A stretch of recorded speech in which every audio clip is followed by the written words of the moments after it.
tentang narkotika bakal dikenakan ancaman hukuman 6 tahun tentang dan paling lama 20 tahun penjara. Sukma Pinang Ogan Ilir resah dengan bau yang tidak sedap.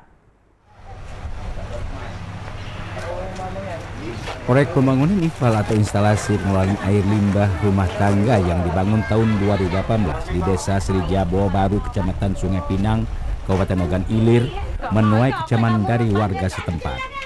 Setiap hari warga, terutama di pagi hari, harus menghirup udara tidak sehat berasal dari pipa IFAL.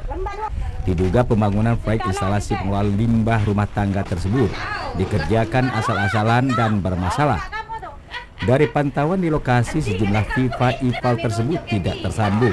Di sejumlah titik didapati pipa yang bocor hingga mengeluarkan bau tak sedap. Warga memprotes karena sebelum dibangun proyek IFAL, kawasan tempat tinggal warga tersebut tidak demikian.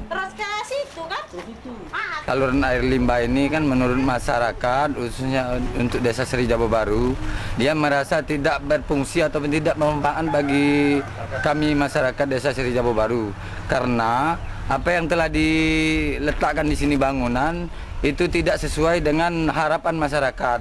Dengan adanya limbah ini tertampung di luar, tidak masuk bak, makanya masyarakat merasa terganggu, kurang nyaman. Harapan masyarakat memang itu Pak tidak itu terlaksana Pak. Itu harapan masyarakat supaya berjalan dengan lancar. Ini kan buktinya tidak berjalan dengan lancar. Masyarakat banyak komentar, banyak yang bau tak sedap itu Pak. Harapan kami kepada masyarakat supaya diperbaiki yang lebih mana semestinya. Selain harus terpaksa menghirup bau tak sedap, setiap harinya warga setempat juga dihantui bahaya ancaman penyakit yang mengintai. Warga berharap pihak terkait dalam hal ini Dinas Pekerjaan Umum dan Perumahan Rakyat, Pemerintah Kabupaten Ogan Ilir segera memperbaiki proyek instalasi pengelolaan air limbah rumah tangga tersebut. Yudi Gromiko, TVRI Sumsel melaporkan. Dari Kabupaten Musirawas, saudara, puluhan hektar tanaman padi yang berumur 70 hari terpaksa dipanen lebih awal. Hal ini dilakukan lantaran kondisi lahan sawah telah mengering dan tanaman padi pun terancam mati.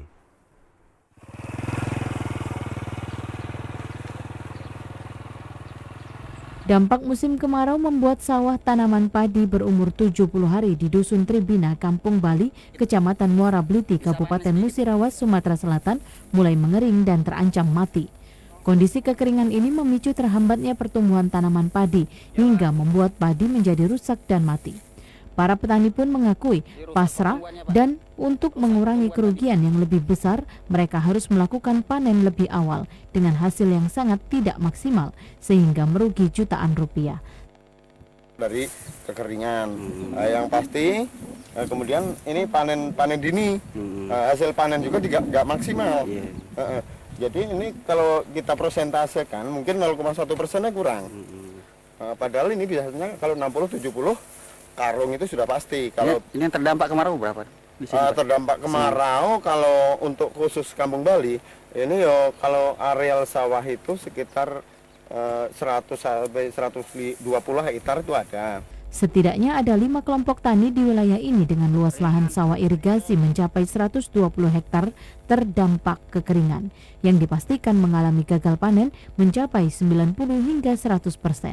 Petani pun berharap agar pemerintah Kabupaten Musirawas dapat memberikan solusi terkait air irigasi yang telah mengering. Dari Lubuk Linggau, Ferry Setiawan, TVRI Sumsel melaporkan. Semoga solusi terbaik bisa ditemukan antara pemerintah Kabupaten Musirawas dan juga para petani. Silakan ulas informasi selanjutnya. Ya, baik, terima kasih Faisal. Kita beralih ke informasi lainnya, saudara. Warga perumahan Grand Gria Persada MBR, Kelurahan Sri Mulia, Kecamatan Sematang Borang, mengeluhkan sistem drainase yang tak berfungsi di wilayah mereka.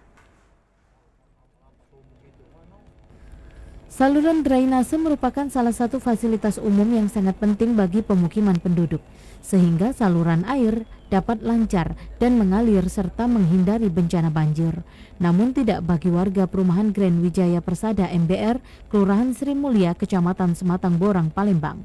Sebagian besar warga di sini mengeluh dengan sistem drainase yang tidak berjalan, sehingga menyebabkan saluran air mampet dan sering terjadi banjir ketika musim penghujan. Seperti yang diakui Irwan, kendati masyarakat sekitar sudah melapor kepada pemerintah setempat, namun hingga saat ini realisasi pembangunan belum ada. Selain drainase, fasilitas umum dan jalan di kawasan ini tidak memadai. Kami sangat mengharapkan sekali dari bantuan khususnya untuk PU Kota Madia, karena daerah kami perumahan MBR ini tiap musim hujan itu ada banjir, berhubung saluran kami itu banyak yang macet belum yang jadi. Yang pokok utama kami saluran itu, sama tembus ke saluran induk.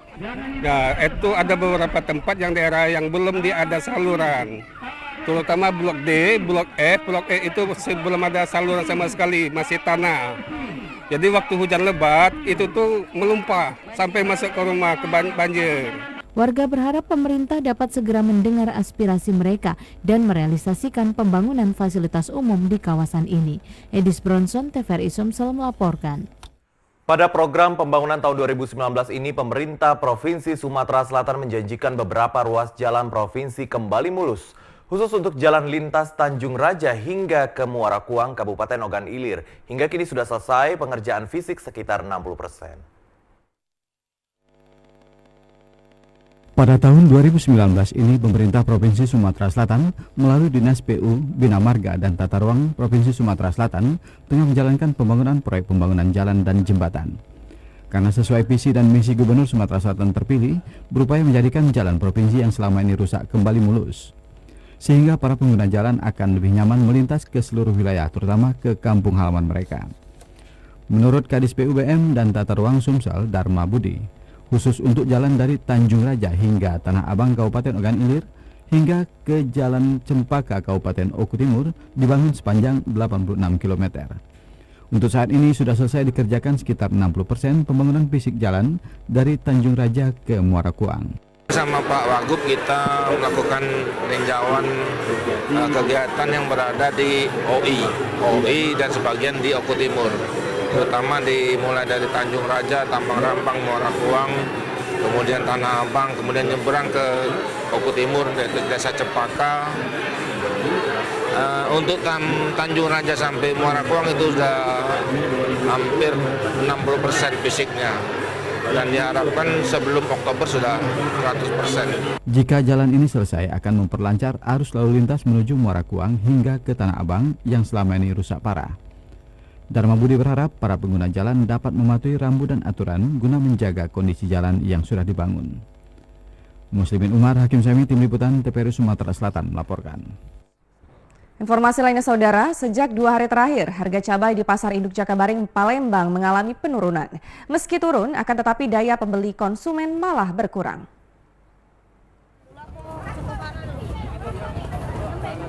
Belakang ini harga cabai mengalami penurunan dikarenakan stok banyak dan juga daya beli semakin berkurang.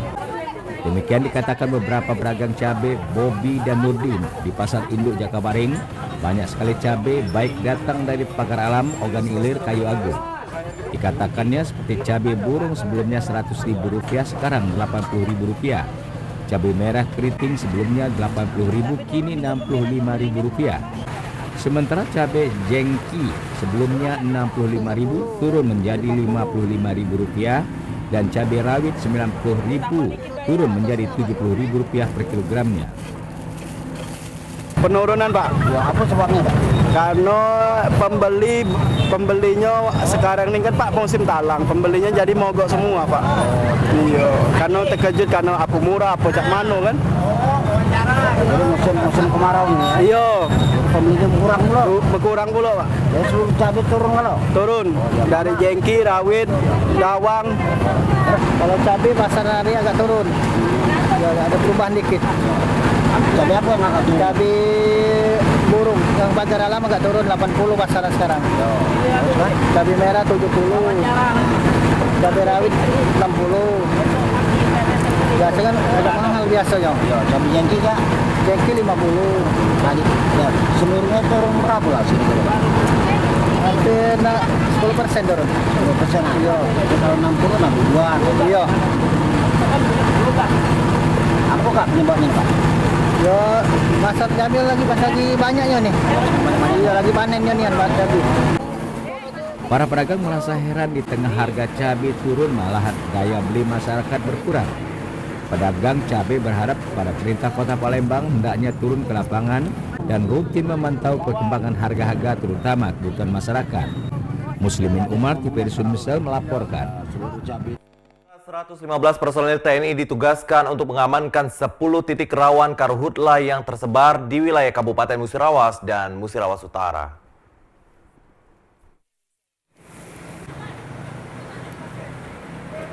Komando Distrik Militer 0406 Lubuk Linggau, Musirawas telah mengerahkan sedikitnya 115 orang prajurit TNI yang tergabung dalam Satuan Tugas Pencegahan Kebakaran Hutan dan Lahan.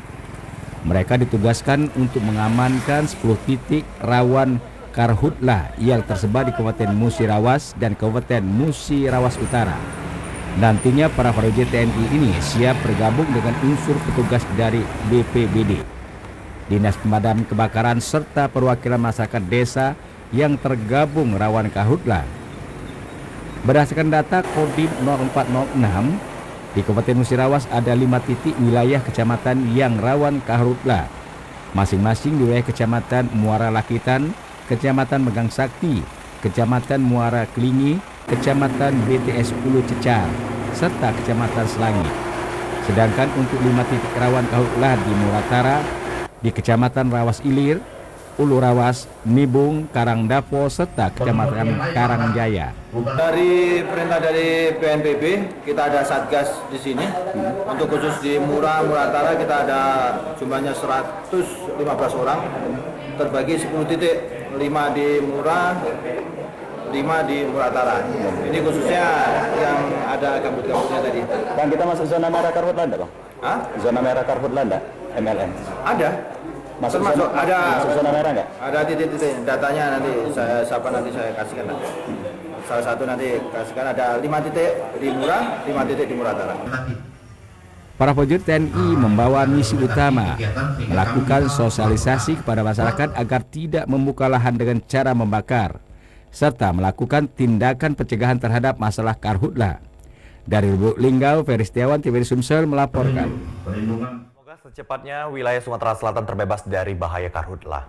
Ya, benar sekali Faisal, dan juga kita sebagai masyarakat harus terus menjaga dan juga mengawasi agar tidak terjadi kebakaran hutan dan lahan di wilayah Provinsi Sumatera Selatan. Kita beralih ke informasi dari Kabupaten Musi Banyuasin, Saudara. Ribuan warga Musi Banyuasin menggelar sholat istisqa atau sholat memohon turunnya hujan. Upaya ini dilakukan agar kebakaran hutan dan lahan di wilayah Musi Banyuasin segera padam. Kebakaran hutan dan lahan di Kabupaten Musi Banyuasin dalam sepekan terakhir masih terus terjadi. Wilayah yang paling rawan terjadi berada di Kecamatan Babatoman dan Bayung Lincir. Titik api hotspot di Desa Muara Medak, Bayung Lincir terlihat puluhan titik api. Sampai saat ini belum juga padam, karena api membakar di lahan gambut kering sedalam hingga 5 meter. Berbagai upaya pemadaman telah dilakukan tim terpadu Satgas Karhutla melalui darat, udara, siang, dan malam. Namun masih saja terjadi, membuat tim Satgas kewalahan. Karena Pemkab Muba menginstruksikan melalui surat edaran kepada seluruh jajaran untuk menggelar sholat istisqa atau sholat memohon turunnya hujan. Sholat istisqa ini digelar secara serentak di depan halaman Pemkab Muba di kecamatan, sekolah, pondok pesantren, masjid, bahkan di ruang lingkup perusahaan tanpa terkecuali. Mengingat musim kemarau yang masih saja terjadi dan menyebabkan kekeringan di sejumlah wilayah Muba. Oleh karena itu, di samping memang upaya pemadaman dilakukan dengan menggunakan peralatan, juga dengan menurunkan sumber daya manusia, melibatkan masyarakat, TNI, Polri, dan seluruh aparat yang ada, juga kita lakukan upaya dengan melakukan permintaan kepada Allah Subhanahu wa Ta'ala dengan melakukan sholat istisqa. Kiranya kabupaten kita ini diberkahi dengan diturunkan hujan oleh Allah Subhanahu wa Ta'ala. Dari Musi Banyuasin, Iwan Arianto, TVRI Sumsel melaporkan. Kita beralih ke Kota Palembang. Saudara, pada musim kemarau selain karhutla di Kota Palembang yang patut diwaspadai adalah kawasan pemukiman padat penduduk dari bahaya kebakaran. Menurut prediksi Badan Meteorologi, Klimatologi, dan Geofisika (BMKG), puncak musim kemarau tahun ini pada bulan Agustus hingga September 2019. Jika biasanya musim kemarau masih diiringi intensitas hujan, kemungkinan di tahun ini diprediksi tanpa hujan sama sekali, sehingga kondisinya memang lebih kering dari tahun lalu. Selain upaya antisipasi agar bencana kekeringan dan kebakaran lahan dapat diminimalisir, Wali Kota Palembang Harnojoyo juga menghimbau agar masyarakat lebih waspada akan bencana kebakaran yang rentan terjadi di kawasan pemukiman padat penduduk. Jangan sampai peristiwa yang terjadi di lorong santai Ogan Baru Kertapati yang menghanguskan sampai 113 rumah dari 137 kepala keluarga terjadi lagi. Saat ini cuaca kita cukup terik. Menurut BMKG akan terjadi kemarau ya, yang lebih terik dari tahun kemarin. Kami menghimbau kepada masyarakat Kota Palembang khususnya untuk mari kita berhati-hati terhadap segala potensi yang kemungkinan menimbulkan terjadi bencana kebakaran. Artinya mulai dari kompor, mulai dari lilin, mulai dari obat nyamuk, racun nyamuk, ya kita berhati-hati. Semoga bencana kebakaran itu tidak terjadi di kota kita yang cintai. Saat ini Kota Palembang memiliki luas wilayah 358,55 km persegi yang dihuni lebih dari 1,8 juta jiwa dengan kepadatan penduduk 4.800 per kilometer persegi dan memiliki 18 kecamatan. Kecamatan Seberang Ulu 1 merupakan kecamatan dengan penduduk yang terpadat. Ari Eka Ansori, TVRI Sumsel melaporkan. Setelah 2 bulan musim kemarau dan warga kesulitan air bersih, kini pemerintah Kota Pagar Alam memberikan bantuan air bersih ke daerah yang membutuhkan.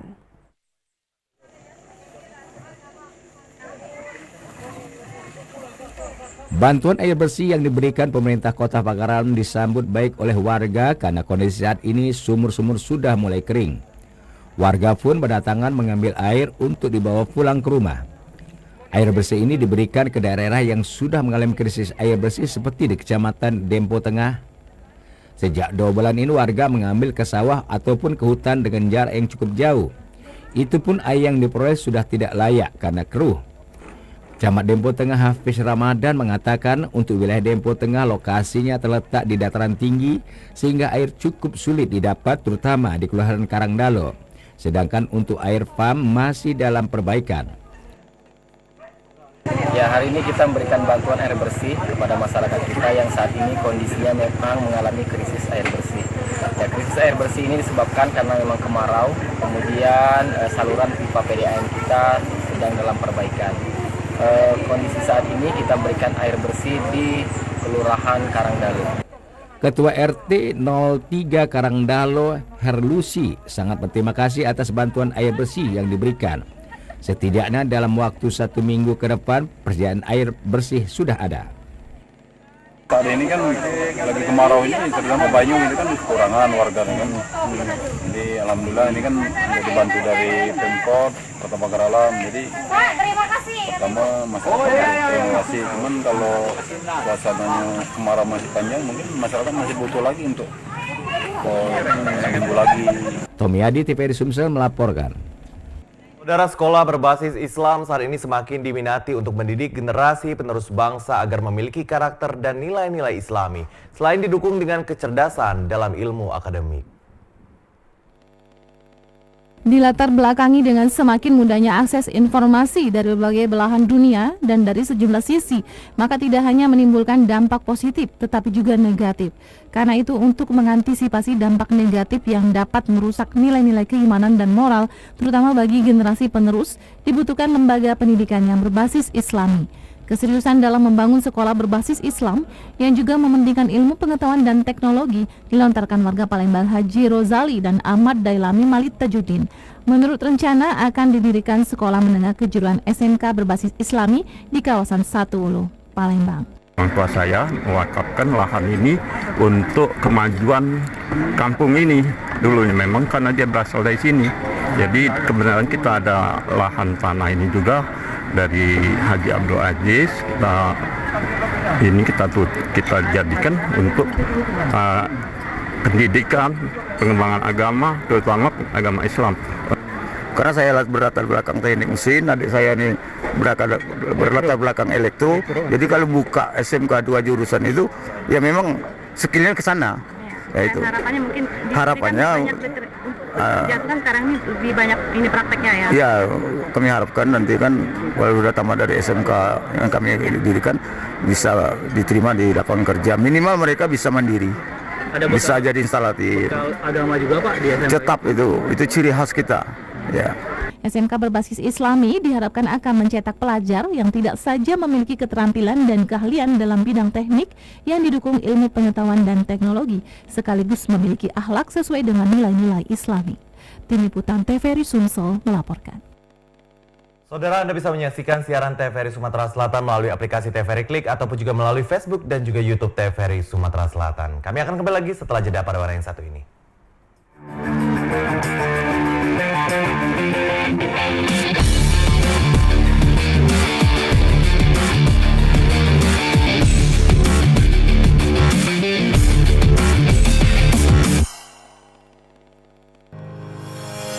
Memasuki usia hampir 6 dasawarsa, dengan kerjasama yang baik dari seluruh pimpinan dan karyawan TVRI pusat dan daerah, didukung kinerja insan TVRI yang baik dan profesional, menggunakan sistem aplikasi terpadu dan transparan, TVRI diberikan opini wajar tanpa pengecualian oleh BPK tahun 2018. WTP adalah suatu awal pengakuan dari BPK selaku instansi yang melakukan pemeriksaan atas laporan keuangan LPP TVRI bahwa laporan keuangan kita sesuai dengan standar akuntansi pemerintah. Setelah melakukan rebranding, kepercayaan stakeholder dan pendapatan PNBP meningkat. Fasilitas berteknologi tinggi menjadikan TVRI terus menyuguhkan program-program berkualitas. Beberapa penghargaan terbaik diraih TVRI. Yes, TVRI WTP.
Maaf Pak, Bu, kursinya rusak, mau saya perbaiki.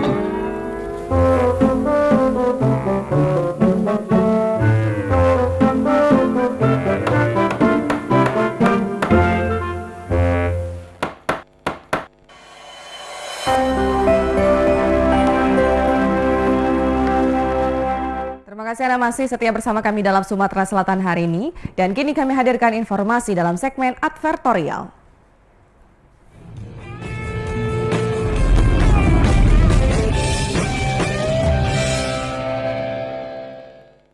Guna menghasilkan lulusan berkualitas, Sekolah Tinggi Ilmu Kesehatan atau STIKES Muhammadiyah Palembang akan menerapkan perbaikan tenaga pendidik kesehatan yang memiliki visi Islami.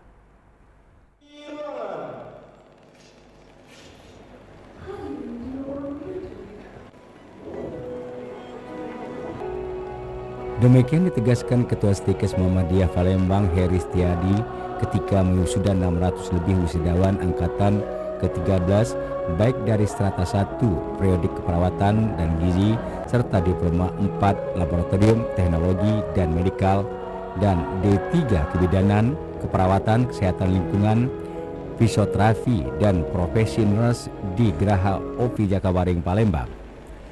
Perbaikan tenaga pendidik dengan memberikan kesempatan bagi tenaga pendidik untuk melanjutkan pendidikan ke jenjang yang lebih tinggi baik strata 2 dan strata 3, bahkan doktor serta meningkatkan sarana dan prasarana untuk kegiatan penunjang proses belajar mengajar. Heri Satriadi berharap sarjana kesehatan untuk mengedepankan tentang kesehatan menurut pandangan Islam yang bukan saja secara fisik tetapi juga secara batinnya. Ya, jumlah alumni kita 3.825. Kemudian harapan kami ya mereka bisa berkarya untuk nusa dan bangsa sesuai dengan kemampuan yang mereka miliki. Karena kami yakin mereka akan mampu menyinari kehidupan masyarakat, menyinari proses pelayanan kesehatan masyarakat secara islami yang tadi berkemajuan dan berdasar. Ke depan nanti kita sedang merintis usaha untuk perubahan bentuk. Jadi dari sekolah tinggi menjadi Institut Teknologi dan Ilmu Kesehatan Muhammadiyah Palembang. Sementara pimpinan wilayah Muhammadiyah Sumsel, Profesor Romli, dan Sekretaris Majelis Ulama Majelis Dikti Pimpinan Pusat Muhammadiyah, Sayuti memberikan apresiasi kepada wisudawan yang telah menyelesaikan pendidikan dan menjadi kebanggaan orang tua. Namun tugas ilmu yang didapat selama mengikuti perkuliahan harus diaplikasikan kepada masyarakat. Kebugaran ya, jadi itu penting. Nah, Islam sangat menganjurkan dan Nabi mengatakan bahwa supaya kita senantiasa menjaga lingkungan kita, menjaga kebersihan diri, ya kebersihan badan supaya kita sehat. Nah, jadi kesehatan dalam Islam itu sangat penting. Nah, inilah salah satu kehadiran lembaga pendidikan sekolah tinggi ilmu kesehatan ini memang sekarang ini lebih mengedepankan bagaimana masyarakat itu bisa sehat.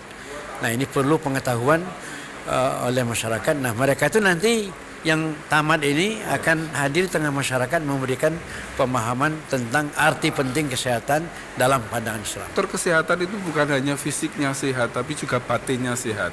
Nah, dalam konteks ini Islam memiliki resep yang sangat bagus karena apa? Misalnya ada bilang bahwa orang bahagia itu dengan mengingat Allah.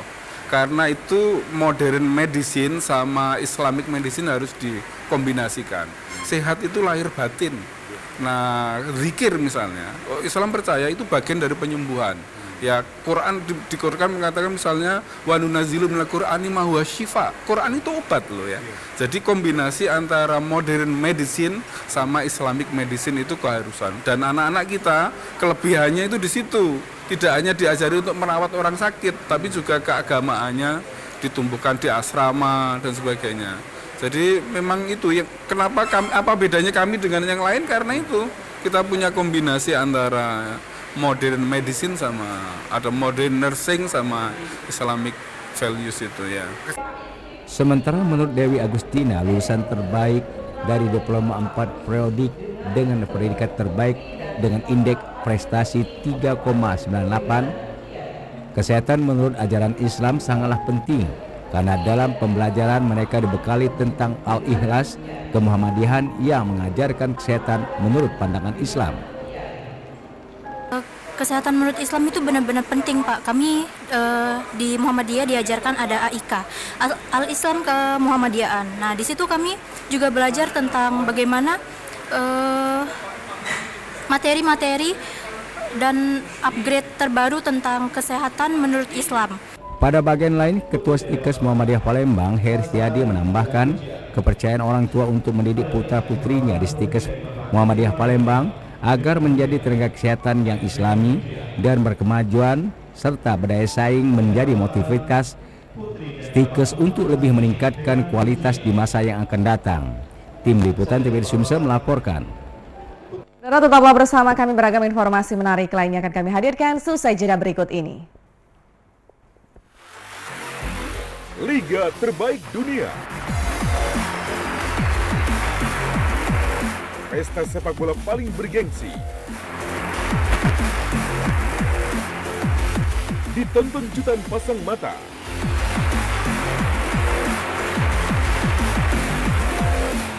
Diikuti 20 klub elit sepak bola Britania Raya. Ajang tampil pemain-pemain sepak bola termahal. Premier League mulai 10 Agustus 2019 di TVRI Nasional dan Sport HD.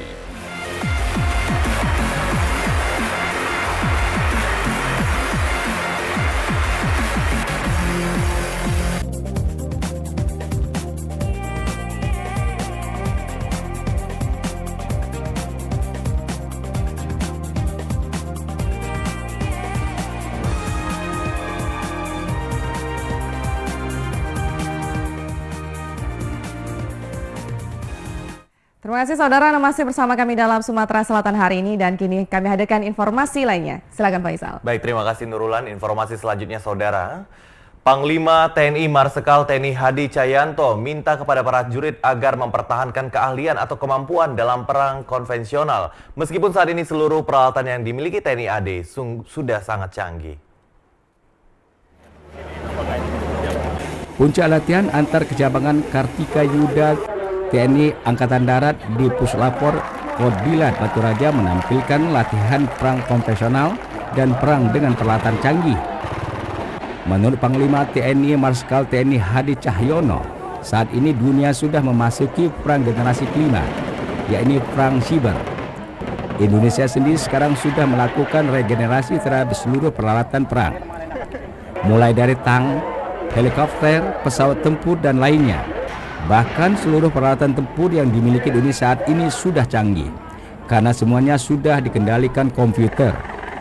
Kendati demikian, Panglima tetap mengingatkan seluruh prajurit TNI Angkatan Darat agar mempertahankan skill istimewanya dalam perang konvensional, yakni perang di hutan dan di kota. Kemampuan perang konvensional tetap harus kita pertahankan. Apa itu perang konvensional? Adalah perang hutan, perang kota, kemampuan survive di hutan, dan lain sebagainya tetap harus kita pertahankan. Walaupun peralatan-peralatan yang kita miliki saat ini semuanya sudah dikendalikan oleh komputer. Namun, di samping kemampuan dasar kita adalah kemampuan konvensional, kita juga harus adaptif terkait dengan kemajuan teknologi informasi yang saat ini sedang berkembang. Panglima mengaku bangga dengan skill seluruh prajurit TNI Angkatan Darat, mahir bertempur di segala medan, di darat maupun udara, serta sigap bertempur di dalam hutan. Piawai menggunakan peralatan canggih yang dimiliki. Muhammad Iwin, TVRI Sumsel, melaporkan. Saudara, gerakan pramuka dapat dijadikan sebagai motivasi bagi semua kegiatan di Sumatera Selatan dalam upaya mendukung program pembangunan di Sumatera Selatan. Pada HUT Pramuka ke-58 tahun 2019 yang dipusatkan di Kabupaten Musi Banyuasin, seluruh anggota pramuka di Sumatera Selatan turut serta mengikuti rangkaian kegiatan dengan penuh semangat. Pramuka sebagai wadah bagi para generasi muda untuk menyalurkan bakat dan kemampuan di berbagai bidang, karena pramuka mampu merangkul semua kegiatan secara utuh. Diakui Asisten Deputi Kepanduan dan Pengawasan Pramuka, Kemenpora RI Abdul Rafur, momentum HUT Pramuka ini akan lebih ditingkatkan dengan berbagai kegiatan, serta menjadi solusi bagi para generasi muda untuk melakukan berbagai kegiatan yang arahnya untuk kemajuan pembangunan di Sumatera Selatan. Pramuka menjadi motivator dari segala macam kegiatan yang ada di Provinsi Sumatera Selatan, sehingga banyak anak-anak kemudian pemuda yang tertarik kembali kepada pramuka, sehingga pramuka betul-betul menjadi solusi untuk Sumatera Selatan bangkit. Asisten 1 Pemprov Sumsel sekaligus Wakakuarda Sumsel, Ahmad Najib mengungkapkan, melalui pramuka dapat membentuk sikap perilaku dan keterampilan serta membangun kader-kader yang kokoh. Kakuarda Sumsel Haji Mukti Sulaiman menjelaskan, untuk di Sumatera Selatan, gugus depan pramuka di sekolah saat ini sudah semakin aktif dengan berbagai kegiatan dan perlu dukungan penuh dari kabupaten kota dalam memajukan pramuka. Di sektor pendidikan, membangun kerjasama, disiplin, dalam rangka kita melihat bahwa generasi muda ini menjadi kader-kader pemimpin di masa yang akan datang. Dengan latihan kepramukaan ini mereka dapat membangun kegiatan-kegiatan yang memberikan kemampuan dalam aspek kognitifnya, pengetahuan, dari aspek afektifnya, pembangunan sikap, perilaku, kerjasama, dan lebih dari itu adalah psikomotor, keterampilan. Ada kaitannya dengan pembina, dengan pelatih, dengan anggaran. Nah saat itu insya Allah ya ke depan ini Bupati makin peduli. Contohnya Musi Banyuasin itu anggarannya sampai 4 miliar ya. Kemudian Pali itu sampai 3 miliar. Kabupaten-kabupaten lain juga meningkat ya. Selama ini yang tidur seperti Lahat, 4 Lawang, murah ya, sekarang sudah bangkit. Nah, oleh saat itu pramuka diharapkan makin terasa, kata Pak Gubernur itu. Pada kesempatan ini juga diberikan penganugerahan penghargaan kepada Ketua Kuarcap, pembina, andalan, dan anggota Pramuka yang telah berjasa mengabdikan dirinya bagi kemajuan Pramuka. Tim Liputan TVRI Sumatera Selatan melaporkan. Saudara, momentum HUT Pramuka ke-58 tahun 2019 akan memotivasi kegiatan pramuka di tingkat kabupaten kota di Sumatera Selatan semakin bermanfaat dalam pembentukan karakter dan revolusi mental. Gerakan pramuka saat ini semakin diminati para pelajar dan masyarakat, serta momentum yang sangat baik dalam membangkitkan semangat para generasi muda untuk bergabung dalam kepramukaan. Pramuka sendiri diyakini Wakil Wali Kota Palembang Fitriyanti Agustinda akan mampu mempersatukan Negara Kesatuan Republik Indonesia karena NKRI harga mati. Melalui gerakan pramuka, para generasi muda sebagai generasi penerus akan memiliki jiwa korsa dan loyalitas yang tinggi serta rasa kebangsaan yang kuat.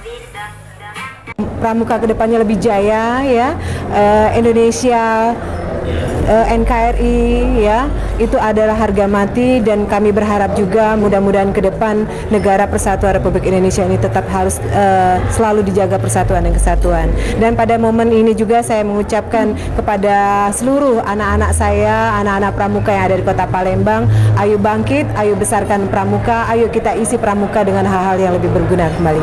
Sementara Wakil Bupati Muba Beni Hernedi mengungkapkan, kepramukaan di Sumatera Selatan akan memberikan nuansa yang baik bagi kepramukaan di tingkat daerah. Pemkab sendiri akan mendukung semua kegiatan pramuka, baik dalam bentuk pembinaan maupun anggaran, serta fasilitas yang dibutuhkan pramuka. Mengingat pramuka dapat membentuk karakter dan revolusi mental bagi para generasi muda. Ini jadi momentum yang baik untuk kembali membuat semangat bagi seluruh keluarga besar pramuka di Kabupaten Musi Banyuasin. Dan memang Pemkab dalam hal ini Pak Bupati, saya, Ketua Kuarcap juga, memang kita menempatkan pramuka ini menjadi bagian yang penting dalam pembangunan karakter dan revolusi mental di Kabupaten Musi Banyuasin, terutama untuk generasi-generasi muda. Keberadaan pramuka di daerah terus dimotivasi untuk mendukung semua program pembangunan di Sumatera Selatan. Tim Liputan TVRI Sumatera Selatan melaporkan. Sukses terus untuk pramuka di Sumatera Selatan. Dan juga seluruh masyarakat, khususnya untuk generasi muda, harus aktif ikut pramuka ya Faisal ya. Betul sekali Nurulan. Baik, kita beralih ke informasi lainnya saudara. Media televisi memiliki peran yang besar untuk berkontribusi dalam revolusi industri 4.0 yang akan segera kita jelang bersama. Perkembangan teknologi yang memudahkan segala lini aktivitas kehidupan manusia. Jika dulu untuk mencari sebuah informasi hanya bisa didapat dari buku, televisi, maupun media cetak, kini hanya dengan satu kali klik informasi yang dicari langsung bisa didapat. Peran media televisi seolah tergantikan dengan keberadaan internet yang dengan cepat merubah pola sumber informasi. Meskipun demikian, media televisi dituntut untuk terus berinovasi dalam menjawab tantangan yang terus berubah, apalagi pada era revolusi industri 4.0. Era digitalisasi media yang menyebar secara global memang menaruh sebuah perubahan besar dan suramnya masa depan media konvensional termasuk media televisi. Padahal media televisi memiliki peran penting dalam berkontribusi penyampai informasi, hiburan, dan pendidikan. Media punya peranan besar untuk bagaimana kemudian bisa di era industri hari ini, industri televisi ini sudah masuk ke kategori ranah industri dan sekarang sudah di era digital, dan percepatan pertumbuhan teknologi hari ini sudah luar biasa. Ada sisi positif dan negatifnya. Yang paling tidak, sisi dalam teknologi ini kan memudahkan kita, dan ini semua akses sudah bisa kita masuk ke ranah internasional. Semua kita bisa akses tidak bertele-tele lagi, dan ini media punya peranan besar dalam hal ini, sehingga bagaimana industri ini nanti berkembang, ya ini bagian dari tanggung jawab media juga gitu. Diprediksi era revolusi industri 4.0 akan mengubah wajah media konvensional. Meskipun demikian, media televisi akan tetap eksis jika melakukan perubahan dan menyesuaikan diri sesuai dengan perkembangan zaman. Tim Liputan TVRI Sumsel melaporkan. Saudara, kegiatan ekstrakurikuler ekskul merupakan wadah dan kegiatan bagi anak sekolah yang sangat ditunggu. Pendidikan ekskul agar siswa memiliki karakter, satu motivasi dari pendidikan karakter. Anak sekolah kan belajar banyak dari mulai organisasi sampai menyalurkan bakat mereka yang harus terus-menerus diasah. Pelaksanaan kegiatan ekstrakurikuler bertujuan untuk meningkatkan kemampuan siswa, baik kemampuan kognitif, efektif maupun psikomotor. Selain itu untuk mengembangkan bakat dan minat siswa dalam upaya pembinaan pribadi menuju pembinaan manusia seutuhnya yang positif. Menurut Kasih Kesiswaan di Kota Palembang, Darani, kegiatan ekskul bertujuan memberikan gambaran bagaimana karakter siswa dibangun secara baik. Pendidikan ekskul ini agar siswa memiliki karakter dan merupakan satu motivasi dari pendidikan karakter. Dalam K13 yang ada di workshop meliputi bidang kepramukaan, bidang seni, dan bidang olahraga. Kegiatan ini menurut Darani dilaksanakan oleh Pusat dari Bidang Direktur Pembinaan SD tentang peningkatan ekskul dan Disdik Kota Palembang. Tujuan pendidikan nasional untuk semua anak-anak di Indonesia ini menjadi memiliki karakter, sehingga pendidikan ekstrakurikuler itu merupakan satu motivasi dari pendidikan karakter tersebut, dan ini sudah dimuatkan di dalam kurikulum 13. Nah, yang pelajarkan di situ di workshop ini adalah di bidang kepramukaan, bidang seni, dan bidang olahraga. Ditambahkan Darani pesertanya terdiri dari 30 kepala sekolah SD dan 90 guru ekskul dari beberapa kecamatan seperti Ile Barat 1, Ile Barat 2, Kemuning, Kertapati, Kalironi, dan Gandus. Muslimi Umat TVRI Sumsel melaporkan. Perempuan yang kuat tidak hanya mampu mengatur urusan rumah tangga, namun juga harus memiliki kemauan untuk terus belajar. Pada era milenial sekarang ini, perempuan bukan dituntut untuk selalu dalam keadaan cantik dari pakaian, penampilan hingga wajah. Namun seorang perempuan harus memiliki pola pikir yang maju dan meningkatkan kualitas diri. Tantangan inilah yang masih belum dimiliki oleh perempuan Indonesia pada umumnya. Keengganan untuk belajar dan terlalu nyaman dengan keadaan juga menjadi penyebab perempuan tidak berupaya untuk meningkatkan potensi dirinya. Padahal setiap saat perempuan yang berada pada zona nyaman mau tidak mau dapat saja keluar dari zona tersebut. Dan dengan minimnya potensi dalam diri menyebabkan perempuan tersebut tidak mampu bertahan dari cobaan hidup yang menyulitkan sehingga menjurus pada keputusasaan dan depresi berkepanjangan. Tantangan perempuan sekarang adalah rasa malas untuk belajar. Itu tantangan nomor satu. Cepat puas diri. Cepat merasa puas diri menjadikan dia malas belajar, malah meningkatkan diri. Dan itu adalah tantangan yang paling besar. Cepat puas dengan, ya cukuplah segini. Tidak bisa. Tetap harus belajar. Banyak hal yang bisa kita pelajari, bukan hal yang berat-berat. Dari hal-hal yang sepele, hal-hal yang ringan. Perempuan sebagai istri adalah mitra suami. Melahirkan, mendidik, serta membesarkan anak tidaklah cukup. Namun ibu yang baik dan bijaksana adalah perempuan yang terus berusaha meningkatkan kualitas diri. Mereka adalah ibu-ibu yang terus mau belajar.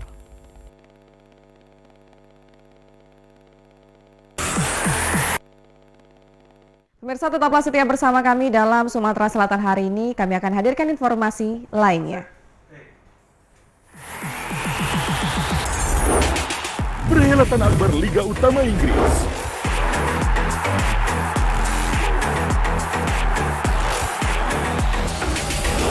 Pesta termegah sejagat raya.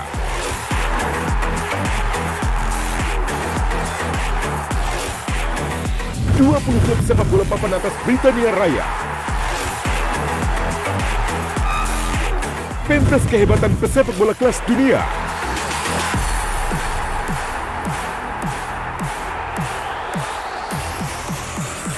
Memperebutkan gelar juara antara klub terelit. Premier League mulai 10 Agustus 2019 di TVRI Nasional dan Sport HD.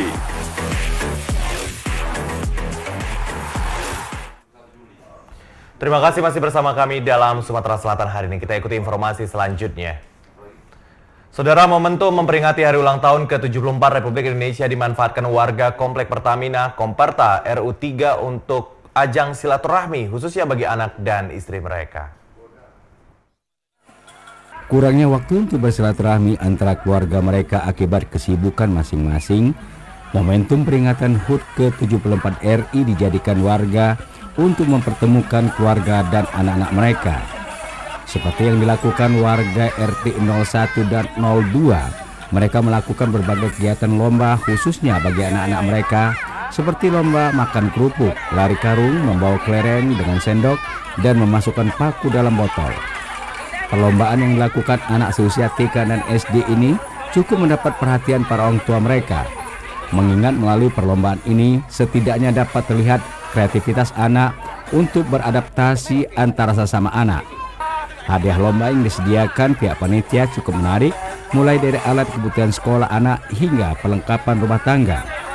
Menurut Ketua RT 01 Imam Fadli, kegiatan ini cukup mendapat dukungan warga.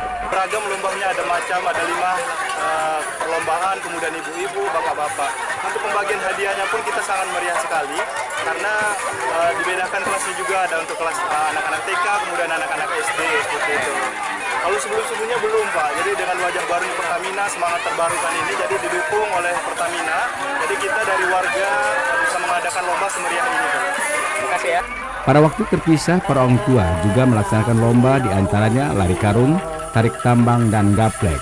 Warga berharap kegiatan ini akan lebih disemarakkan pada HUT RI mendatang. Sanwani Kamuludin, TVRI Sumsel melaporkan. Saudara, semarak HUT ke-74 kemerdekaan Republik Indonesia masih berlanjut di Kabupaten Ogan Ilir. Tradisi Bidar Kenceran sejak lama menjadi pesta rakyat yang menyedot ribuan pengunjung. Kabupaten Ogan Ilir.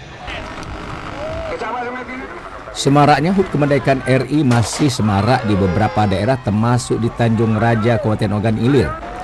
Memeriahkan hari proklamasi ini diwarnai dengan pesta rakyat tradisi Bidar Kenceran yang telah digelar bahkan sebelumnya di Indonesia mereka.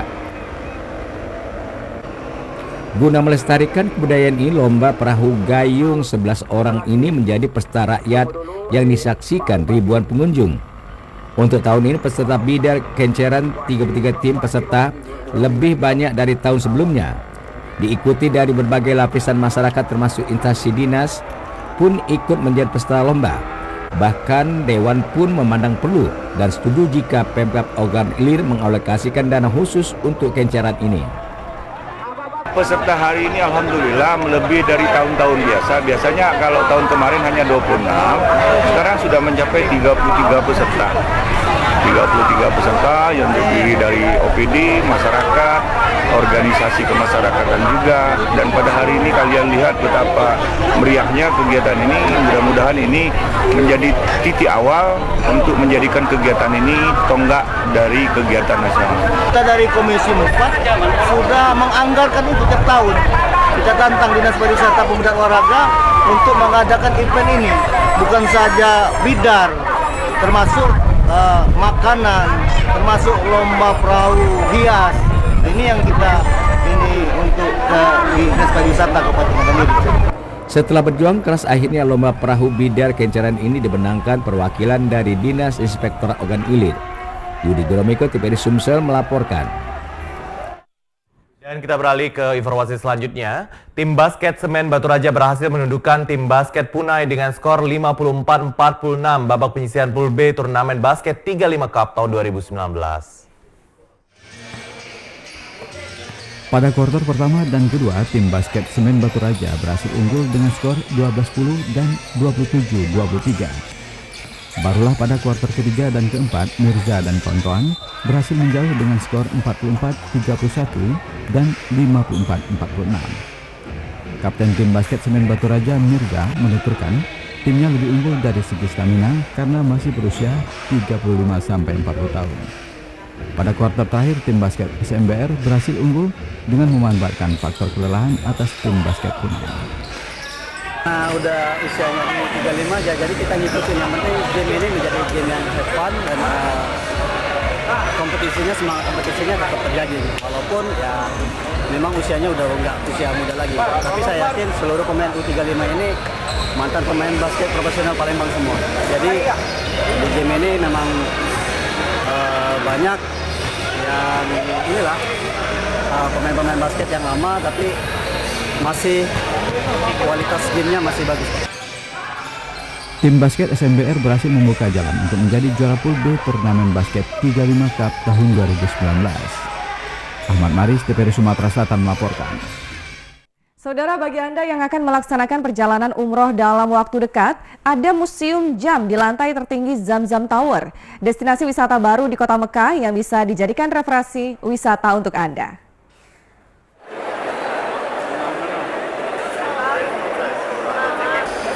Museum Menara Jam di Mekah terbuka untuk pengunjung awal Ramadan 6 Mei lalu. Pengunjung bisa merasakan perjalanan rohani di museum ini. Museum ini menempati 4 lantai di lantai teratas Menara Jam di Mekah. Salah satu lantainya sengaja disiapkan untuk mempelajari matahari dan bulan. Ada juga lantai untuk mengukur waktu dan jam raksasa. Lantai paling atas ada balkon yang memungkinkan pengunjung menikmati Masjidil Haram dari atas dan kota Mekah. Museum ini dirancang membawa pengunjung tur keliling alam semesta. Dengan begitu pengunjung tahu mengukur waktu dan masa lalu hanya menggunakan matahari, bulan dan galaksi. Pengunjung dapat mengetahui metode orang-orang zaman kuno yang digunakan untuk mengukur waktu melalui penggunaan 2 jam alam semesta, yakni matahari dan bulan. Pengunjung juga dapat melihat jam terbesar di dunia yang dianggap sebagai keajaiban dalam pembuatan Al-Roji. Sangat menarik lah, ada info-info sains lah, pasal apa astronomi, pasal alam semesta. Pada lantai pertama museum berisi jam Makkah yang diproduksi bersama perusahaan Al-Roji Internasional. Mereka membuat berbagai komponen jam kemudian menjadikannya jam paling akurat di dunia. Lantai 2 didedikasi untuk mengukur waktu yang menjelaskan kepada pengunjung bagaimana manusia di masa lalu yang sangat ingin mengetahui waktu. Manusia telah menemukan banyak alat dan sistem ukur mengukur waktu selama berabad-abad, termasuk jam air dan pasir pendulum dan Al-Roji saku. Manusia di zaman dulu cermat mengikuti orbit matahari dan bulan untuk menentukan arah kiblat, tanggal dan waktu sholat. Di lantai 3 pengunjung disuguhkan matahari, bumi dan bulan. Para pengunjung dapat melihat bagaimana manusia di zaman dulu mengendalikan benda langit untuk mengatur kehidupan dan aktivitas sehari-hari. Para pengunjung juga bisa mempelajari bagaimana gerhana dan fenomena matahari di alam semesta. Di lantai 4 pengunjung akan memiliki kesempatan memahami ruang dan bintang-bintang, bagaimana manusia menentukan arah. Terakhir, balkon jam raksasa akan memberikan suguhan pemandangan panorama kompleks Masjidil Haram yang luas dan pemandangan kota Mekah dari ketinggian. Baik pemirsa, saat ini saya sedang berada di puncak tertinggi Zamzam Tower, di mana di sini terdapat museum Zamzam Tower yang berisi tentang galaksi dan antariksa.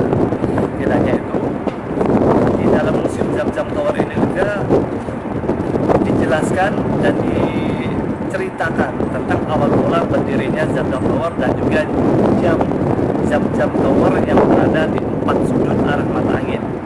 Tidak hanya itu, kita bisa melihat Baitullah atau Masjidil Haram di belakang saya dan juga bisa melihat seluruh kota Mekah dari ketinggian. Dari Mekah Al-Mukarramah, Bram Anhar melaporkan untuk TVRI Sumatera Selatan. Saudara, mengenalkan museum sejak dini kepada anak merupakan upaya pengenalan terhadap anak mengenai sejarah bangsa. Mengenalkan museum kepada anak merupakan langkah yang tepat agar anak mengetahui sejarah perjuangan bangsa. Melalui lomba mewarnai, anak-anak dari PAUD ini dikenalkan terhadap museum.